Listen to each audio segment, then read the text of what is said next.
వేల మంది కార్యకర్తలతో కూర్చొని దాదాపు 7, 8, 9, 10 గంటలు వారితో చర్చించాం. ఆ ప్రాసెస్లో చాలామంది డైరెక్ట్గా మైకులో మాట్లాడిన వాళ్ళు ఉన్నారు, కొంతమంది చిట్టీల మీద రాసిచ్చిన వాళ్ళు ఉన్నారు, కొంతమంది కేసీఆర్ గారికి ఉత్తరం అందించండి అని చెప్పి ఉత్తరాలు ఇచ్చిన వాళ్ళు ఉన్నారు. కాబట్టి మా పార్టీలో we encourage open culture, democracy కాబట్టి, డెమోక్రాటిక్ పార్టీ కాబట్టి, ప్రజాస్వామిక స్ఫూర్తి ఉన్న పార్టీ కాబట్టి మా పార్టీ అధ్యక్షుల వారికి ఎవరైనా సూచనలు చేయాలనుకుంటే ఉత్తరాలు రాయొచ్చు. అదేదో చాలా గొప్ప విషయం అన్నట్టు మీరందరూ అంత బాధపడిపోవాల్సిన అవసరం ఏం లేదు. నేను అనేది ఏమంటే మా పార్టీలో డెమోక్రసీ ఉంది కాబట్టి మా పార్టీ అధ్యక్షుల వారికి మా పార్టీ నాయకులు ఎవరైనా సరే అప్పుడప్పుడు సూచనలు సలహాల రూపంలో లిఖితపూర్వకంగా ఇవ్వచ్చు, ఓరల్గా ఇవ్వచ్చు, రకరకాలుగా ఇవ్వచ్చు. అట్లాగే నేను ఒక మాట మాత్రం చెప్తాను, మనం ఎవరైనా సరే పార్టీలో ఏ హోదాలో ఉన్నా కొన్ని విషయాలు అంతర్గతంగా మాట్లాడాల్సిన విషయాలు అంతర్గతంగా మాట్లాడితేనే బాగుంటుంది. పార్టీ ఫోరమ్స్ ఉన్నాయి, అధ్యక్షుల వారితో కలిసే అవకాశం ఉంది, లేదా ఆఫీస్ బేరర్స్ ఉన్నారు, కలిసి చెప్పుకునే అవకాశం ఉంది. కాబట్టి అంతర్గతంగానే కొన్ని విషయాలు మాట్లాడితే బాగుంటుంది. అది అందరికీ వర్తిస్తుంది, వీళ్ళకి వాళ్ళకని కాదు, అందరికీ వర్తిస్తుంది.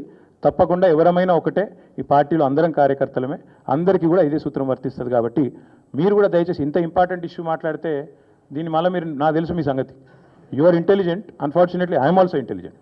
కాబట్టి నేనేమంటానంటే మీరు ఏం పెడతారో, మీరు ఏం హెడ్డింగ్ పెడతారో తెల్లారు నాకు తెలుసు, మీ బాధలు కూడా నాకు తెలుసు, మీ మేనేజ్మెంట్లోకి ఉండే అవస్థలు నాకు తెలుసు, రేవంత్ రెడ్డి గారి ఒత్తిళ్లు తెలుసు. కాబట్టి నేను ఎక్కువ చెప్పను, ఒకటి మాత్రం చెప్తాను, మా పార్టీలో డెమోక్రసీ ఉంది, మా పార్టీలో సలహాలు సూచనలు ఎవరైనా ఇవ్వచ్చు, ఎట్లా అయినా ఇవ్వచ్చు. గతంలో పార్లమెంట్ సమావేశాల సందర్భంగా లేఖలు వచ్చినాయి, సూచనలు వచ్చాయి, అట్లా వచ్చినప్పుడు వాటిని ప్రజాస్వామికంగా స్వీకరిస్తాం. జై తెలంగాణ. నేను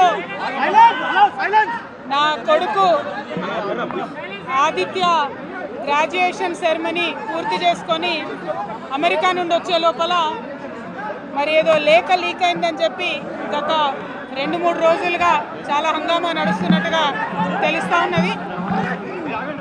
మరి ఈ సందర్భంగా నేను చెప్పదలుచుకున్నది ఒకటే, 2 వారాల క్రితం నేను గౌరవనీయులు పెద్దలు కేసీఆర్ గారికి ఒక లేఖ రాయడం జరిగింది. నేను ఈ విధంగా కేసీఆర్ గారికి ఇదివరకు కూడా నా ఒపీనియన్స్ ఎప్పుడున్నా కూడా లేఖ ద్వారా చెప్పడం జరిగింది. అయితే ఈసారి నేను మొన్ననే చెప్పున్నాను, కుట్రలు కుతంత్రాలు జరుగుతూ ఉన్నాయని. నేను చెప్పిన కొద్ది రోజుల్లోనే మరి నేను అంతర్గతంగా కేసీఆర్ గారికి రాసినటువంటి ఉత్తరం బహిర్గతం కావడం అన్నది, ఇది మరి ఏం జరుగుతుందో అన్నది పార్టీలో ఉన్నటువంటి మనందరం, తెలంగాణ ప్రజలందరూ కూడా ఆలోచించుకోవాల్సినటువంటి విషయం. నేను వేరే ఏం విషయాలు చెప్పలేదు, నేను కేవలం పార్టీలో ఉండేటటువంటి అన్ని స్థాయిలో ఉన్నటువంటి నాయకులందరూ అనుకుంటున్నటువంటి విషయాలు.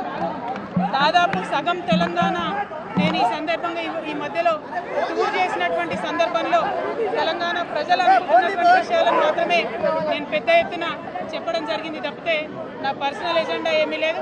నాకు వ్యక్తిగతంగా ఎవరి మీద ద్వేషం లేదు, ఎవరి మీద ప్రేమ లేదు. కానీ నేను రాసినటువంటి లేఖ చాలా అంతర్గతంగా పార్టీలో మా నాయకుడికి రాసినటువంటిది. అటువంటిది బహిర్గతమైందంటే మరి దాని వెనుక ఉన్నది ఎవరన్నటువంటిది ఆలోచించుకోవాల్సినటువంటి సందర్భం.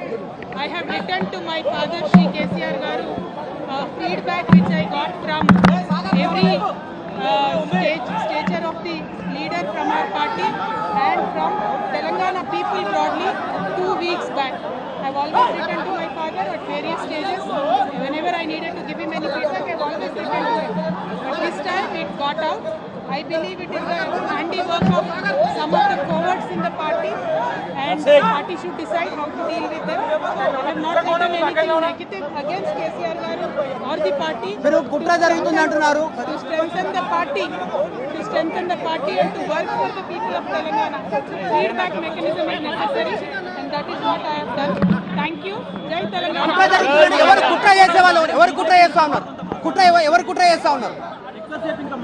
కేసీఆర్ గారు దేవుడు, కానీ కేసీఆర్ గారి చుట్టుకొని దయ్యాలు ఉన్నాయి. వాళ్ళ వల్ల చాలా నష్టం జరుగుతున్నది.